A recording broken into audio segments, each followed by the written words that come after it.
Hello and welcome to Dayton Live. I am Anthony Whitmore and I am your host.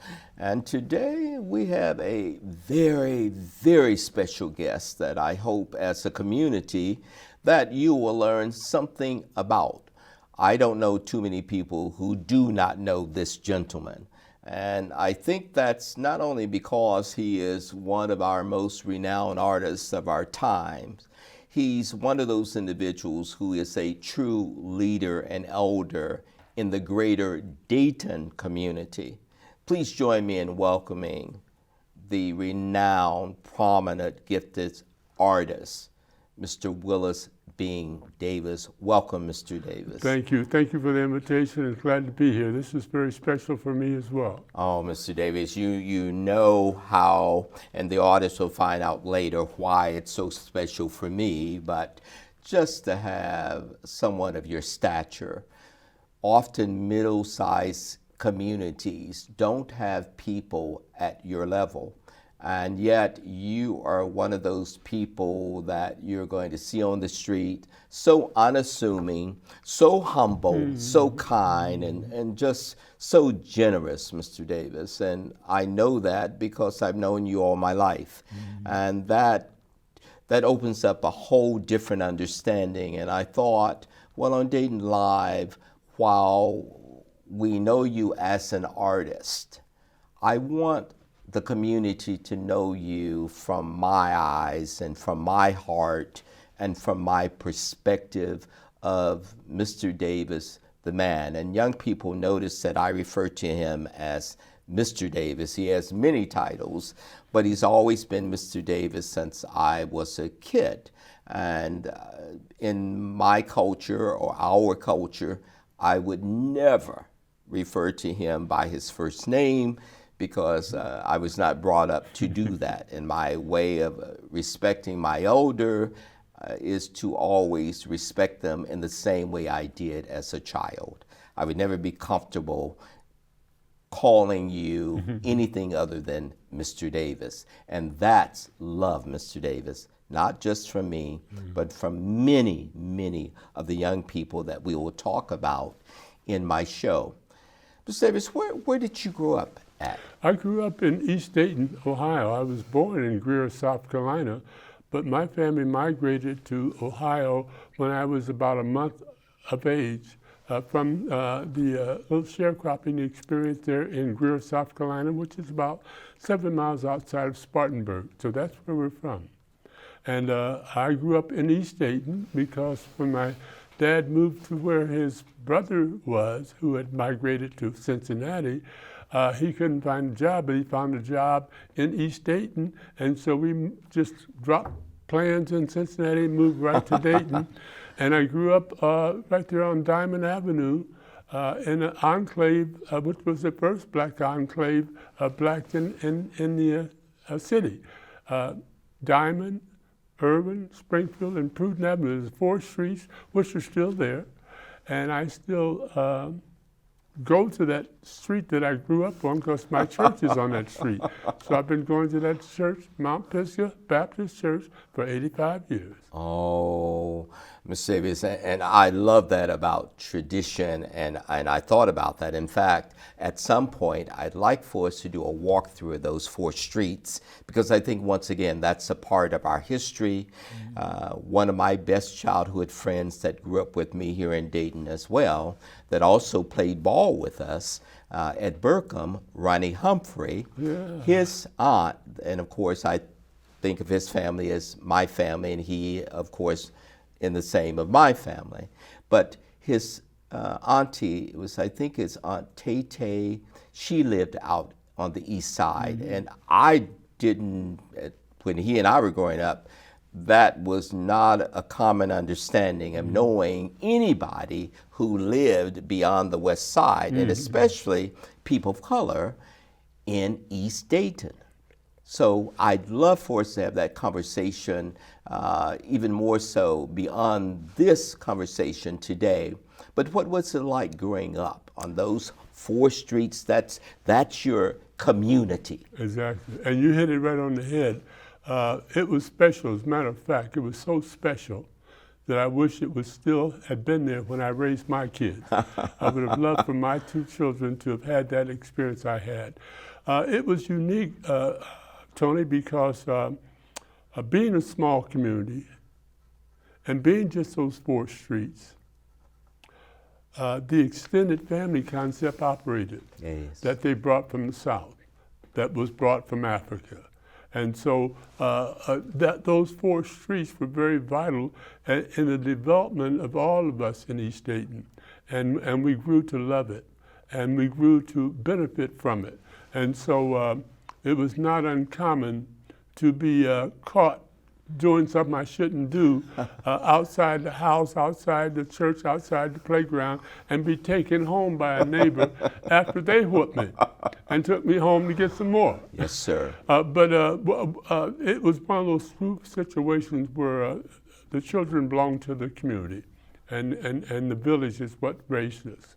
And that would add so much more value, I think, to our young people if they understood, first of all, what is a village? Mm-hmm. And second, you live in a village. Mm-hmm. Mm-hmm. The issue today is that village as inclusive? Is it as loving? Is it as kind? Is it as intentionally conscious of making sure that all of the boys and girls feel that they are loved, mm-hmm. they have value, they have purpose, and they have a community of mothers and fathers and uncles and older brothers and sisters? I owe much of what I've been able to do to that unique experience that was very vital. I wasn't always conscious of it, but it was vital to my whole growth and development. And as I reflect back, it also is where I developed how I was going to live my life and how I was going to give back. So it all came from that upbringing there in East Dayton by that extended family concept. Well, you know, Mr. Davis, during that time period, this era, that was an interesting time for the greater Dayton community because we were highly segregated. Mm-hmm. And even during my era, there were certain places that we just did not go. And that mm-hmm. was from not only certain schools, mm-hmm. That were certain neighborhoods mm-hmm. that you were mm-hmm. not to be too visible. My father was a custodian for 40 plus years, and my 2 nephews and I that grew up together and that were raised with me by my parents. My dad, he cut grass in Oakwood, Centerville, mm-hmm. Kettering. Mm-hmm.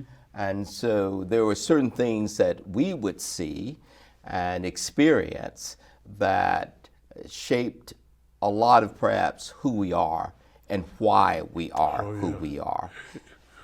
And I wanted to know from your perspective, during that time, you became, well, you are an international artist. You know, your name is spoken across the world. What a wonderful legacy, what a remarkable gift, especially for a man of color, or really any man, mm-hmm. but in particular for a man of color, because of the things in which we go through, mm-hmm. those extras in addition to life. How did this neighborhood impact your growth at that time? What was it like as a young African-American male? Well, you know, I really appreciate that because, you know, no one ever asked me about this, but I know that was vital in my whole development. I was fortunate.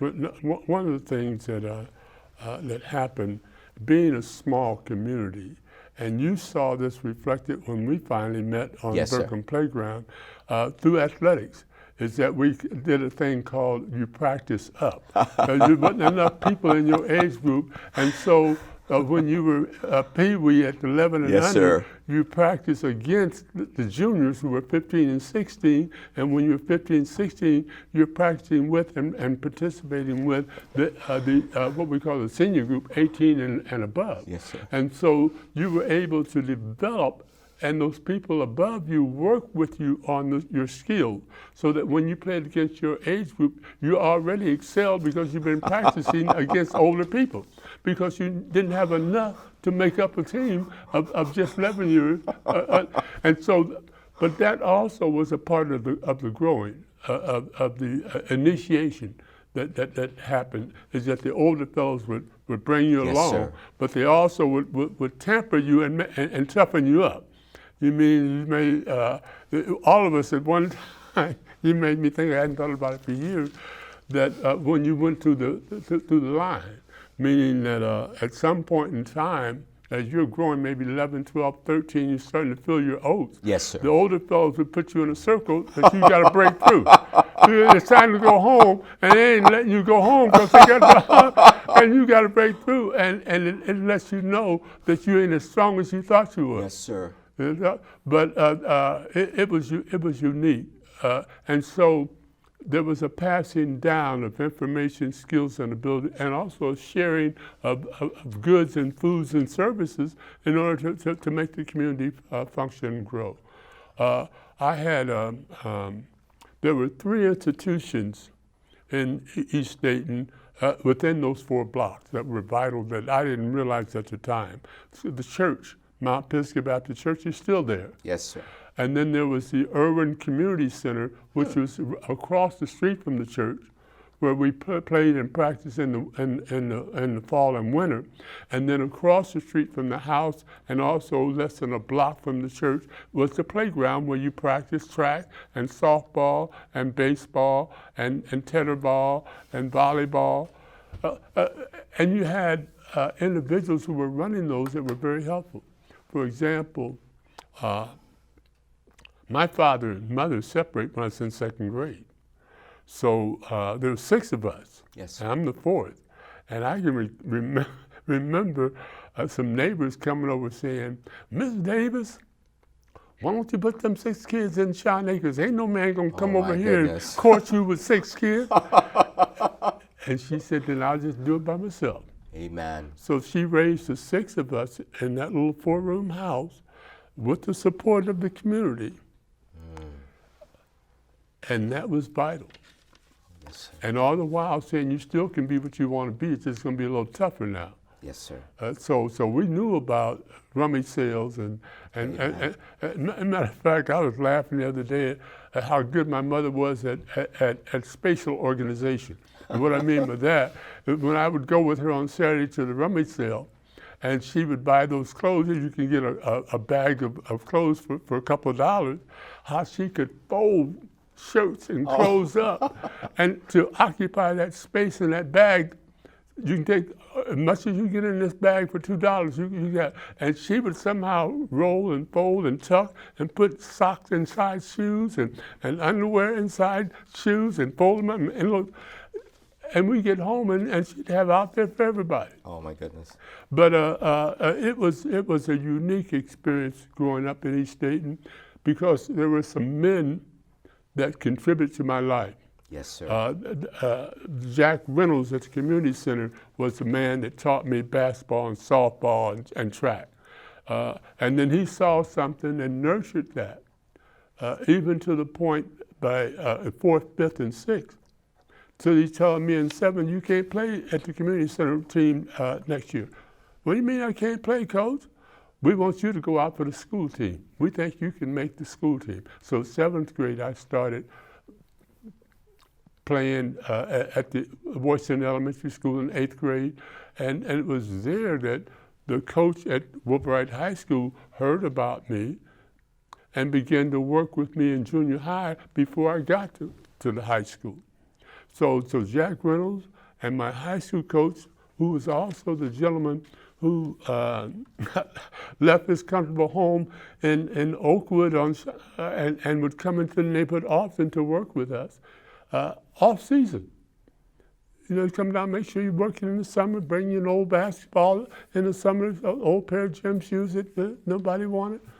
Giving me the crossbar that was broken that I could tape and take home, and I could practice my high jumping in the front yard with my mother's permission to dig a hole and make us up. But there was men, even though Daddy was not in the house, there was men who made input to me at the community center, at the church, and in the neighborhood to sort of keep me looking in a positive direction, and also they're for support and help. So to work and give back is natural. As a matter of fact, when I travel, when I talk with kids, it usually goes back to my mother's comment that she gave all 6 of us 2 mandates that we had to do. While she was working 2 jobs. She was a maid at Whitmore Hotel, and she was a short order cook. And that's how she was able to keep us together. But a couple of times when she was sick or hurt, and even with this city praising me as an all-city basketball player, they didn't know we was on welfare because nobody had a full job. Mama was hurt. And so those couple of times that this city was praising me as an artist and as an athlete, we were struggling just to survive. But I had a lot of good input. Wow.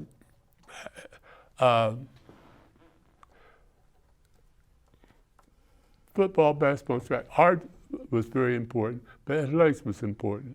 And it was in the 5th grade at Washington Elementary School when the 5th grade teacher says, okay, before we start the season, I want everybody to take time and stand up. We'll give you 2 minutes, and you stand up, clear your voice, and project so everybody in the class can hear, and say what you want to be when you grow up. And when my turn came, I said, I'm going to tell them. I'm going to tell everybody. Because they always say, I'm going to be the next athlete. No, I won't be an artist when I grow up.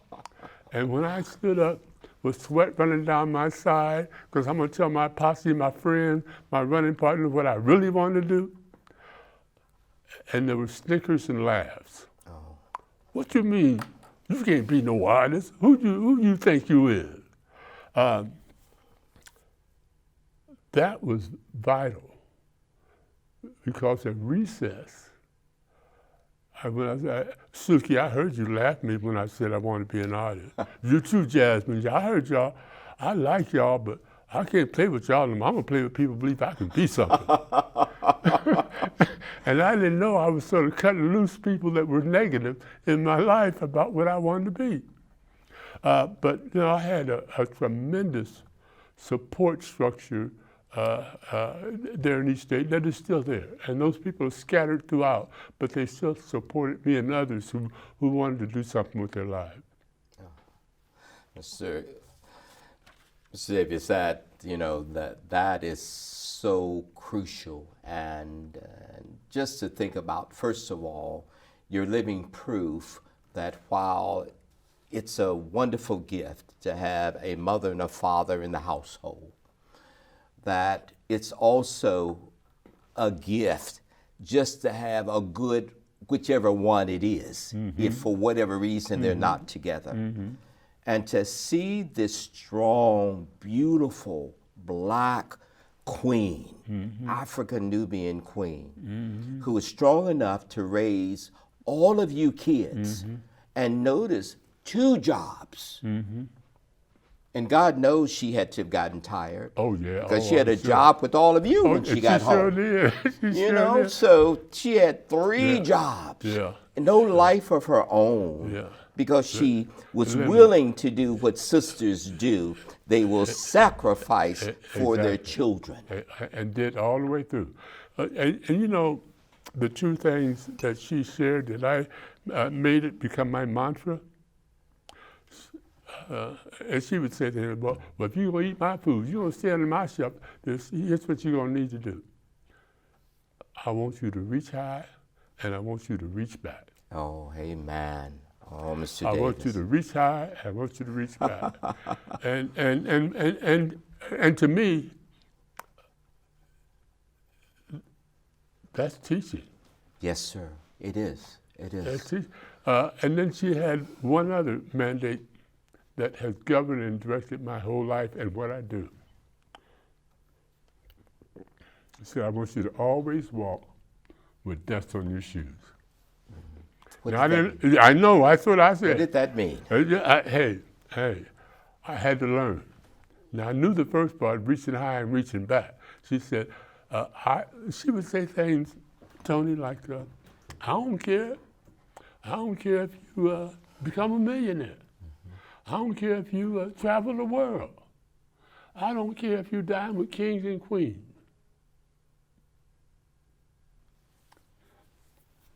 Walk with dust on your shoes. What she meant,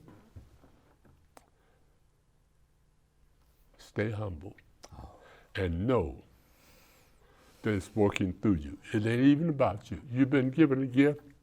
It ain't your gift. It's to be shared. Brilliant. And this lady with third-grade education. What I learned in philosophy class at DePaul University and at Miami University for graduate school. When I reflect back, my mama directed us. This brilliant lady, reach high, reach back, and always walk with dust in your shoes. Stay humble. She said, if you walk around with your nose in there, you're going to drown when it rains. Oh, Mr. Davis, that touched my heart. And I hope to God that some of our children today, well, I hope all of them, but I know that's not realistic. But I hope to God that some of them have a mother such as you had, to have that, and that wisdom. Yeah, and they do. And you know,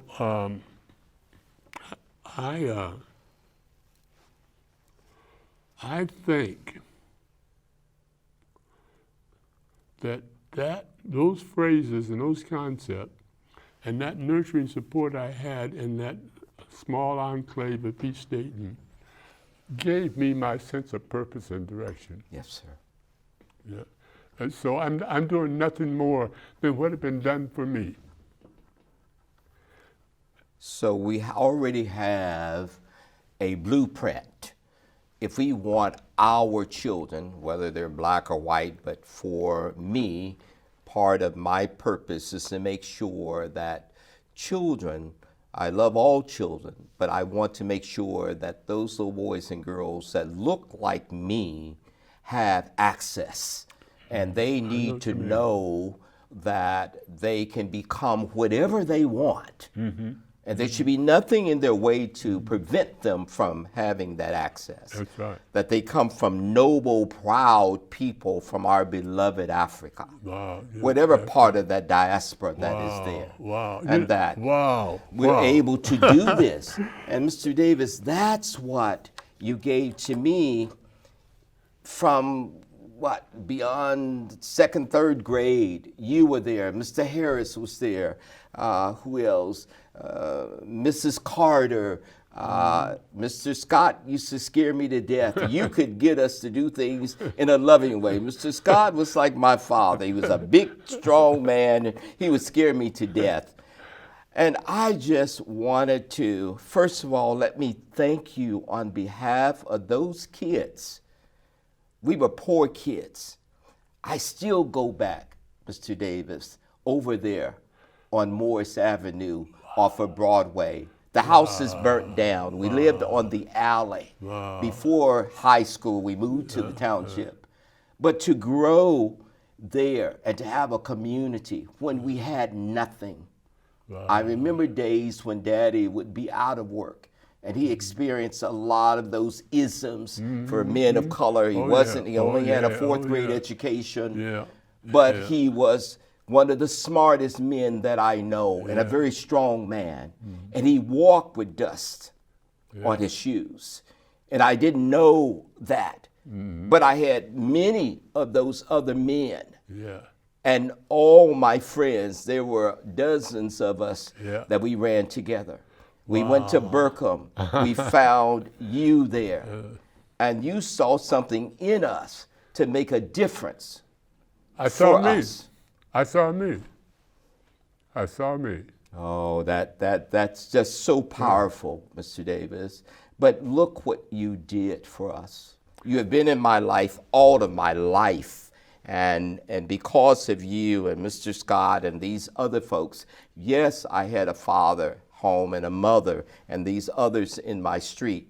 But I also felt that kids, especially boys, we have to know that other adult men see something in us, That's right. and that we That's the have ability. something. Yeah. I expect my father to love me. Yeah, yeah. I didn't expect you Yeah. and these other individuals at Berkham to love us. Yeah.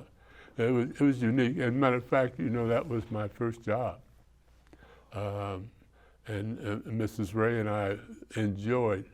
I'll still go by now just to ride by, just to remember, and think about you and very Haygood and Yes, the Demings. Johnny you know? and Jimmy's, yes. Yeah, it was an opportunity, and one of the early opportunities for me to begin to give back. Oh. I was just starting to teach. As a matter of fact, I was there just before graduating from college, before I started teaching. So I was on the playground for a couple of summers before I graduated, but it was my first opportunity to give back, because that's where I got all of my nurturing too. Do they still do that, Mr. Davis? No, they don't use the park directors. Well, now they have, the parks are there, but not like it used to be. We enjoyed serving as park leaders. Those little blue hats were sir. important to us, you know. And you did a lot for us. Oh, yeah, you guys did a lot for us too, because give us a chance to share. But yeah, it all came from that. But people I forget that, but that's where it began, and it began right there in East Dayton. Right there in East Dayton. And notice those other people on those blocks. That was all of that part of shaping you, shaping your future, and you know. You know some of those shapers. Reverend David Gilbert Sr. Oh, you know, he taught me, along with, of course, Mario Williamson, and then my godfather, Reverend Tramiel. I owe Reverend Gilbert so much. So do That's I. how I learned about civil rights and human rights.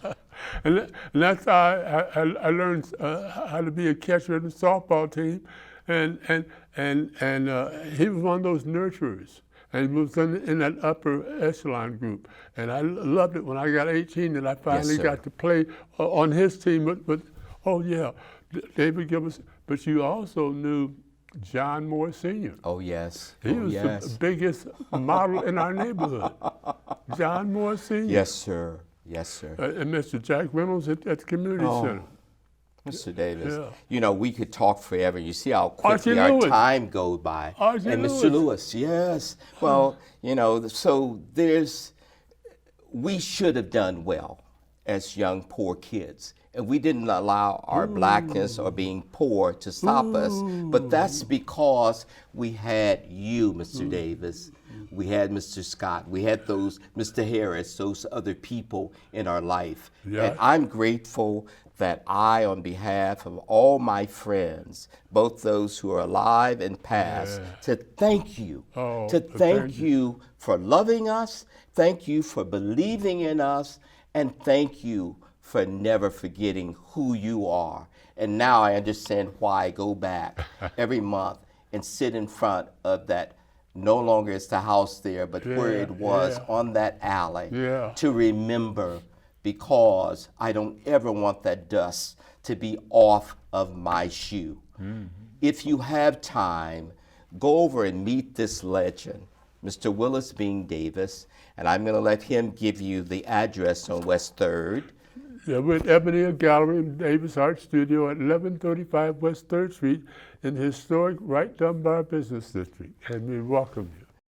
Young people, reach out to your elders. Allow them to give you gifts. They have gifts. Gifts are not material. Gifts are wisdom and things that will help you survive day to day. And maybe one day you can become that purpose that this international artist, Mr. Willis Bean Davis, is able to give to others. Give back. That's the only thing we won't be penalized for in life. Thank you for that gift, Mr. Davis. My pleasure. Thank you for loving us. We love you. Thank you.